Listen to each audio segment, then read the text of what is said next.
ஒரு ராஜா என்ன பண்ணாரு, தன்னுடைய அரண்மனைக்கு நல்ல பசு வேணும், ஒன்றோ அல்லது ரெண்டோ வாங்கிட்டு வான்னு மந்திரி கிட்ட சொல்லிட்டார். 2 பசுக்களை வாங்கிட்டு வந்து உள்ள கொடுக்கும்போது சொன்னார், இதை ஒன்று அம்மா பசு, ஒன்று மகள் பசுன்னார். ஏன் பார்க்கறதுக்கு ரெண்டும் ஒன்றா இருக்குது, ஒரே நிறமா இருக்குது, ஒரே உருவமாக இருக்குது, ஒரே உயரமாக இருக்குது, ஒரே அகலமாக இருக்குது. கடைசியில் என்ன பண்ணார், மந்திரி கிட்டேயே ஒப்படைச்சிட்டார், நீ தான் கண்டுபிடிச்சி கொடுக்கணும் அப்படின்னார். மந்திரி கவலையாக வீட்டுக்கு போனார். மனைவி கேட்டாங்க, என்னையா கவலையாக வர, என்ன விஷயம்னார். அரண்மனையில் இந்த மாதிரி ஒரு விஷயம் நடந்து போச்சு. அப்படியா, நான் அரண்மனைக்கு நாளைக்கு நான் வரேன், நான் கண்டுபிடிச்சிடுறேன், கவலைப்படாதேன்னா.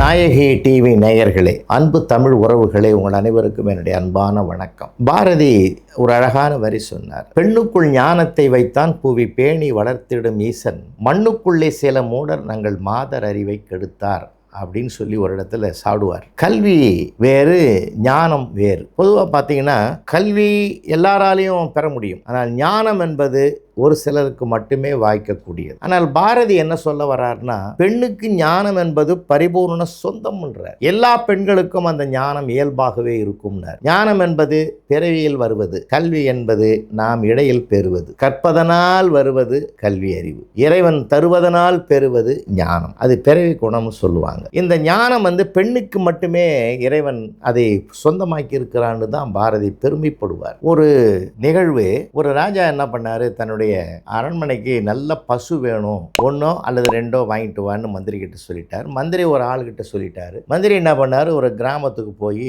2 பசுக்களை ஓட்டிட்டு வந்தார். 2 பசுக்களை வாங்கிட்டு வந்து உள்ள கொடுக்கும்போது சொன்னாரு, இதில் விற்கிறவன் சொன்னான், இது ஒன்று அம்மா பசு, இன்னொன்று மகள் பசுன்னு சொன்னான் அப்படின்னு கொண்டாந்து மந்திரி கிட்ட கொடுத்தாரு. மந்திரி உத்து பார்த்தாரு, என்னடா எதிர அம்மா பசு எது மகள் பசுன்னு தெரியலையே அப்படின்னார். ராஜா கிட்டே கொடுத்துருவோம் நாம. ராஜா முன்னாடி கொண்டாந்து 2 பசுவை நிறுத்தினாங்க.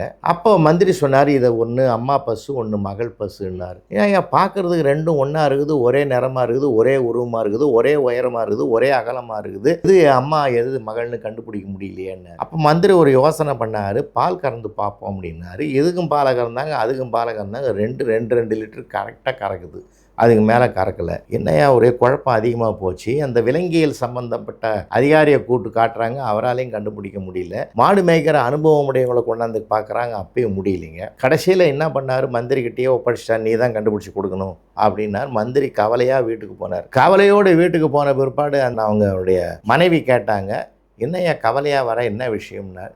அரண்மனையில் இந்த மாதிரி ஒரு விஷயம் நடந்து போச்சு, என்னாலையும் கண்டுபிடிக்க முடியல, நாளைக்கு கண்டுபிடிச்சா சொல்லணும்னு மன்னர் வேறு உத்தரவு போட்டார், என்ன பண்ணுறதுன்னு தெரியலேன்னு. அப்படியா, நான் அரண்மனைக்கு நாளைக்கு நான் வரேன், நான் கண்டுபிடிச்சிட்றேன், கவலைப்படாதேன்னா. இது பாரு, விளையாட்டு இல்லை, வேடிக்கை இல்லை, சொல்லலைன்னா சிக்கல் அதிகம், நீ கவலைப்படாத போயான்னு. மந்திரியுடைய மனைவி வந்தாங்க. மன்னருக்கு முன்னால் 2 பசுக்களும் கொண்டாந்து நிற்க வச்சாங்க. அந்த அம்மா சொல்லிச்சு, 2 தட்டில் 2 கிலோ மாட்டு தீவனத்தை வைங்க. சமமாக வச்சாங்க. சமமாக வச்சு 10 நிமிஷத்தில் சாப்பிட்டுனே இருக்குது ரெண்டும். இதுதான் தாய் பசு அப்படின்னு அந்த அம்மா சொன்னாங்க. உடனே ராஜா கேட்டார், இது எப்படி, இதுதான் தாய் பசுன்னு எப்படி கண்டுபிடிச்சிங்க? ஐயா, 2த்துக்கும் 2 கிலோ மாட்டு தீவனத்தை சரியாக வச்சிங்க. இந்த பசு வேகமாக சாப்பிட்டுட்டு அந்த தீவனத்தையும் இழுத்து வச்சு சாப்பிடுது. அப்போது அது சாப்பிடட்டோன்னு இது விட்டு கொடுத்துங்குது பார்த்தீங்களா, இந்த விட்டு கொடுக்கறது தான் தாய் பசு, இதுதான் தாய்மையின் குணம் அப்படின்னு தன்னுடைய ஞான பார்வையினால் அந்த சிக்கலை தீர்த்து வச்ச ஒரு பெண்ணினுடைய பெருமையை